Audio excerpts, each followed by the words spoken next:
In the past year, the Ball State men's basketball program took a beating with Ronnie Thompson and the racial allegations, but it doesn't stop there on the hardwood at Worthern Arena. It's also here on the turf at Schumann Stadium, where a book scandal put the Ball State football program on probation.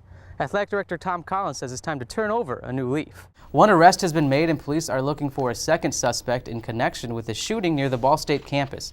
Police arrested 23-year-old Isis J. Cross of Muncie on several preliminary charges last night. Those charges include armed robbery, aggravated battery, and criminal confinement, all felonies. Police say witnesses identified Cross in a photo lineup as the man who accompanied the gunman. This is how the air-powered engine works. Maynard has this 11-horsepower engine in his trunk, which gives power to an air compressor back here, which then gives energy to these air tanks, and then it releases air through a valve into the center of the car, and then down into the ground, back up into the engine, which then makes Maynard's 1987 Ford Ranger run. Investigators say a man found dead along railroad tracks in Muncie today may have died from natural causes, but their investigation continues. Muncie police say the victim, a 49-year-old white homeless man, had been dead for about 24 hours before a railroad employee discovered his body this afternoon. Friends of 14-year-old Amanda Brinker say she was sweet and a fun-loving girl, but was a life lost too soon here on the banks of the White River. In Jay County, voters approved a proposal to expand the Jay County Jail. According to Jay County Sheriff Ray Newton, improving the county jail is a much-needed project. The jail is too small for almost all uses and overcrowded. The jail was built to house 27 inmates and it holds nearly 60 at any given time. Sheriff Newton said they thanked the voters for saying yes. I believe it when I heard it. She's just too sweet, too nice of a girl. Friends of Amanda Brinker were at Edgewater Park Friday to remember their best friend and look out at the river, still in shock of everything that happened. It just doesn't seem right, because the way he acted, he just seemed like a really nice guy. Friends of 14-year-old Amanda Brinker say she was sweet and a fun-loving girl, but was a life lost too soon here on the banks of the White River. 20-year-old Jesse Pitts was arrested for the murder. Police say Pitts called the Anderson police to report the dead body and was questioned for 9 hours until he finally admitted to hitting Brinker. The charging report states that Pitts picked up the victim at her bus stop Thursday morning, and they had, quote, driven to Edgewater Park and were walking down the paved trail while smoking a joint when he struck her on the back of the head with a vehicle jack handle. The severity of it is horrendous. It places a major burden on all of the police involved with this to want to be able to solve this quickly. We don't want someone out there walking around the streets that has killed a 14-year-old girl in such a horrible fashion. In Anderson, Terry Schilling, NewsLink, Indiana. Are they learning? On July 17th of 2007, Scott and Laura Bell filed a lawsuit against Anderson Community Schools' dress code. What originally started us wanting to block the uniform policy from becoming effective was allowing parents to have control over their children and not the school system. A judge threw out the lawsuit in August after the couple missed critical deadlines. The Bells say they received letters stating that they had to withdraw their case or pay the fines. We've basically decided, okay, even though she didn't like it, we'll go ahead and try and withdraw. The Bells thought they could drop the case by paying $1,800 in court costs. Then they received another letter on December 13th saying they couldn't drop the case and that they had to pay a substantial amount of money after all. Precedent says that if you file a lawsuit and lose, you're responsible for the legal cost. That's why Madison Circuit Court has ordered the Bells to pay almost $41,000 in fees. The Bells claim that nobody won or lost in the case. The Bells are wondering why they have to pay so much.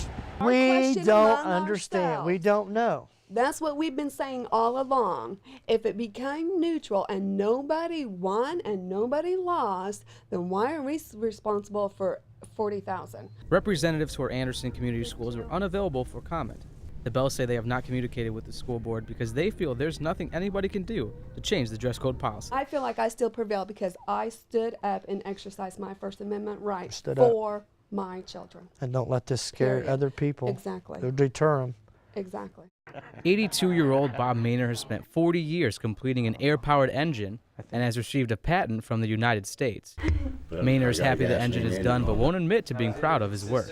Oh, I'm a very modest person.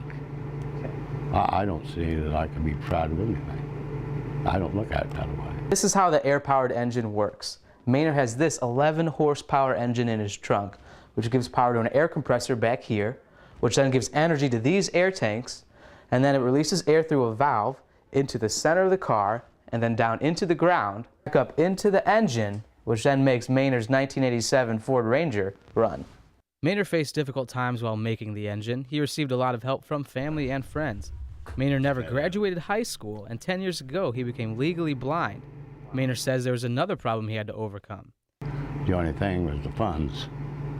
This was a complicated part of it, so I didn't have the funds to do what I wanted to do with, so I had to buy a bunch of old purchase items and convert them over to what my purpose. Maynard's next goal is to sell the engine and let someone else enhance his project. If no one else buys the engine, then he has a solution to getting his engine out to the public. And if it'll do what I want it to do, then I'm going on television, other places, and ask for donations from the poor people. I'm more interested in the poor people, and let the politicians and the big bucks keep their ideas. Maynard has driven short distances with the engine, and due to the weather, he hasn't been able to try a long distance. In Salomonia, Terry Schilling, Newslink, Indiana. Pit bulls that are involved with dogfighting are found with bad scars, skin removed, and in some cases may even be found dead. The Muncie Animal Shelter has brought in 40 to 45 pit bulls that have been involved in dogfighting. Bob Patterson, investigative officer for Muncie Animal Shelter, has come across several cases of dogfighting in his career. And probably for everyone we see or we know about, there's at least 4 or 5 we don't. In the past 3 years, the Muncie Animal Shelter knows of 12 cases of dogfighting here in Delaware County. The most recent was Chris Wilson, who was convicted Tuesday morning of dogfighting after evidence was found in his home. In the last 3 years, 3 people have been convicted of dogfighting, and Wilson was the first to go to jail, and 2 of Wilson's dogs were brought to the Muncie Animal Shelter. Jill Dolan, president and founder of the Unconditional Love Foundation, says, "Pit bulls are brought out to be mean dogs by the media, but the owners are the reason behind the behavior of pit bulls and their role in dogfighting. And in most cases, fighting dogs can't be rehabilitated." With other animals, which that's usually the problem, it doesn't get along with other dogs, we could probably get rescue groups or place them in homes we know where they're going to be safe. If they're not friendly to people or other animals, we have no other alternative but to have them euthanized. Patterson says one way to help stop dogfighting is public awareness, keep a lookout for evidence of dogfighting, and to report it to the shelter. In Muncie, Terry Schilling, Newslink, Indiana. A calm Schumann Stadium waits for the seats to be filled, and in a few hours, Ball State football will play its first nationally televised game on ESPN2 at home Tuesday night. The game has the athletic department and student body very excited. I'm looking forward to the atmosphere. I'm hoping that all the students show up. I'm hoping they're painted up and ready to hoop and holler and create a great atmosphere in the nest there. I'm about as ecstatic as you can get. I'm going to be going all out tonight. Last home game, shirt off, yelling about all you can do to support your team. This game comes at a great time for an athletic department that over the past year has had to deal with a lot of controversy. Racial hate letters led to the resignation of basketball coach Ronnie Thompson, and student athletes getting in trouble gave the university and the Muncie community a bad image.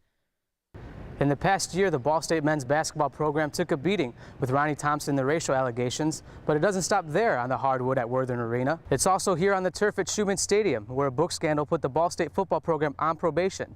Athletic Director Tom Collins says it's time to turn over a new leaf. We've moved forward from there. We had our women's soccer won the MAC regular season. We got to host the MAC tournament, soccer tournament here. We've got now a national game on ESPN2, so we're very excited about it. Not only is this the first nationally televised football game in Muncie, a win tonight will make the Cardinals bowl eligible. The last time Ball State was in a bowl game was 11 years ago. In Muncie, Terry Schilling, Newslink, Indiana.